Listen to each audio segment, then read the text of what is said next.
Un blocco scivola lungo un piano orizzontale privo di attrito con velocità 0,7 metri al secondo. A un certo punto il piano si inclina di 18 gradi verso il basso. Nella parte inclinata il coefficiente di attrito dinamico è di 0,11. Il blocco percorre il piano inclinato e giunge alla sua base dopo 1,6 secondi. Calcola la lunghezza del tratto inclinato del piano. Quindi disegniamo quanto ci dice il problema. Abbiamo un piano orizzontale su cui scorre il nostro blocco e a un certo punto incontra un piano inclinato di 18 gradi e poi torna orizzontale. Quindi abbiamo un blocco che va alla velocità di 0,7 metri al secondo. In questo punto inizia il piano inclinato, quindi il blocco scende con una certa accelerazione fino ad arrivare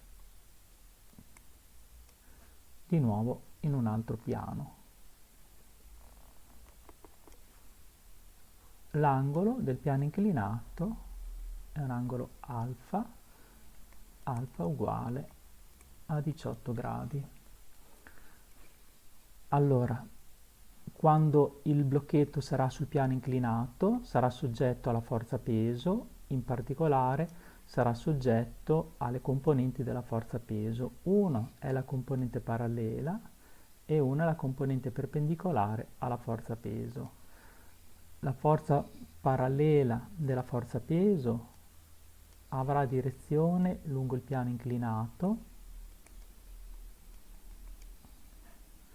e accelererà il nostro blocchetto nella sua caduta, ma sarà presente anche un attrito dinamico che avrà direzione contraria al senso di marcia del nostro blocchetto, forze di attrito, e noi sappiamo che la forza d'attrito è uguale al coefficiente di attrito dinamico per la componente perpendicolare della forza peso. Prendiamo come sistema di riferimento un sistema di riferimento che coincide col punto in cui il piano inizia a inclinarsi. Quindi questo sarà il nostro sistema di riferimento. Andiamo a scrivere le componenti della forza e troviamo la forza risultante agente sul cubetto all'inizio della sua scivolata lungo il piano inclinato. Quindi la forza totale sarà data dalla forza, la componente della forza peso parallela al piano, meno la forza di attrito, che sarà uguale, la componente della forza parallela al piano è mg sen alfa, meno la forza d'attrito abbiamo detto che è il coefficiente di attrito dinamico per la forza peso, per la componente della forza peso perpendicolare al piano, e quindi sarà mg coseno di alfa. Con alfa è l'angolo di inclinazione, corrisponde a quest'angolo qui. Questa è la nostra forza peso, quindi questa è la nostra forza parallela e questa è la nostra forza perpendicolare al piano. Sono i due cateti di questo triangolo rettangolo, per cui il cateto più piccolo, che è la forza parallela, è uguale al prodotto fra la forza peso, che è l'ipotenusa, per il seno dell'angolo opposto, mentre l'altro cateto, sempre il prodotto fra l'ipotenusa per il coseno dell'angolo adiacente. Possiamo scrivere che la forza totale per il secondo principio della dinamica è uguale a massa per accelerazione, da cui possiamo ricavare che l'accelerazione è uguale a mg sen alfa meno mu di g cos alfa fratto la massa, da cui diventa che l'accelerazione è uguale a g, accelerazione di gravità, che moltiplica sen alfa meno mu di cos alfa. Bene, questo moto è un moto uniformemente accelerato. Allora andiamo a scrivere l'equazione del moto uniformemente accelerato per calcolare la lunghezza del piano, visto che conosciamo sia μd, che sarebbe il coefficiente dell'attrito dinamico, conosciamo l'accelerazione di gravità e conosciamo l'angolo alfa di inclinazione. Conosciamo anche il tempo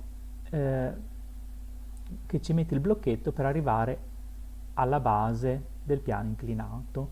Quindi possiamo scrivere che, facendo coincidere il nostro sistema di riferimento col punto in cui il piano si inizia a inclinare, quindi possiamo scrivere L uguale la velocità che aveva nell'origine, quindi all'inizio dell'inclinazione del piano, quindi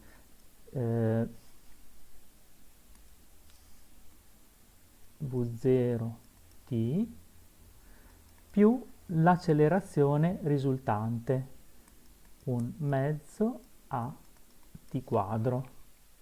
Andiamo a sostituire i valori e viene 0,7 per 1,6 secondi più un mezzo che moltiplica 9,8, al posto di A mettiamo questo, 9,8 che moltiplica il seno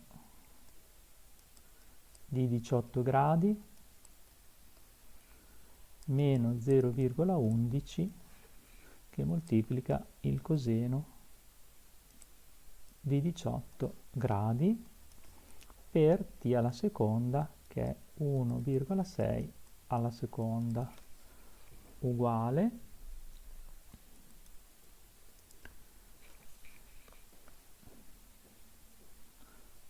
0,7 per 1,6 fa 1,12 più un mezzo per 9,8 fa 4,9 che moltiplica, aperta parentesi, il seno di 18 gradi è 0,309, teniamo 3 cifre decimali, meno 0,11 per il coseno di 18 gradi fa 0,105 per 1,6 alla seconda fa 2,56 uguale a 1,12 più 2,56 uguale a 3,68 che possiamo dire 3,7 metri. Questa è la lunghezza del piano.